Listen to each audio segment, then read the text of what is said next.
Greetings. In this video, I want to show you how to troubleshoot a Roku ONN TV that keeps powering off while you're using it randomly.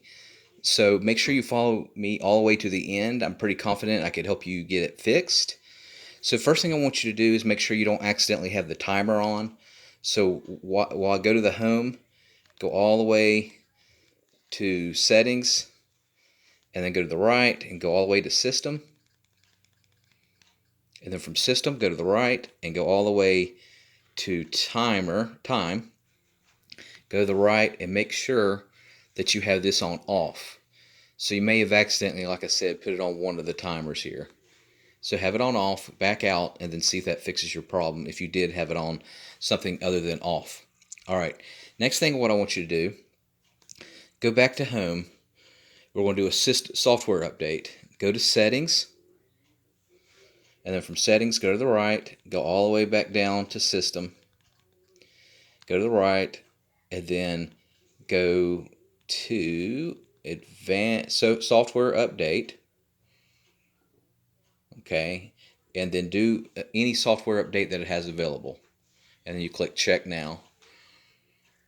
It might take a few minutes, and after that, turn off the TV, turn it back on, and then see if that fixes your issue. That will fix the majority of the issues. Now, next thing I want you to do is turn off the TV and unplug any peripherals or anything that you have connected to your ONN TV, whether that be an Xbox, PlayStation, a sound bar to the USB ports. So go back here and check and remove everything on it. Okay, and then turn back the TV on and then see if that temporarily problem still persists with it turning off. If it doesn't turn off, then you know there's an issue with the device that you have connected to one of the USB or HDMI ports. So what I want you to do is try a different HDMI port that device was on, and then see if that problem persists. If it doesn't, then you know there's just an issue with the HDMI port on the TV. If it still persists, it may just be an issue with the device, whether that be a PlayStation or whatever you have connected to it, and then you might have to just replace that device.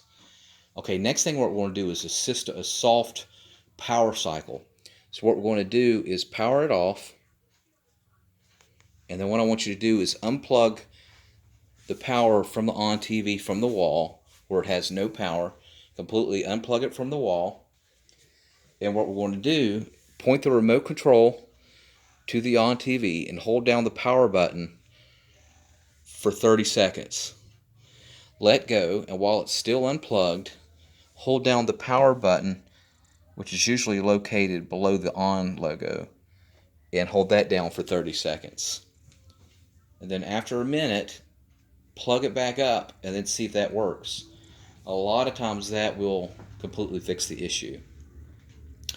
Alright, next, if you've tried all that, next thing I want you to do is you'd have to do a full factory restore reset. And to do that, you go back to home, and then you go to settings, and then you go all the way back down to system, and then from there you go all the way down to advanced system settings. Go to the right, and then what you want to do is you want to do a factory reset of everything, and then factory reset everything, and then it's going to ask you to enter in your code there, and that'll take a few minutes. Now before you do that, remember that's going to wipe out any new apps that you have on there, your passwords, your Wi-Fi password, all your personal information. And so it's like you're getting it brand new out of the box, like you just bought it. And that a lot of times will fix the issue. And I know it seems troublesome, but if your TV keeps turning off, it's definitely worth going ahead and doing a factory reset on it. Alright, thank you so much for watching, and make sure you subscribe.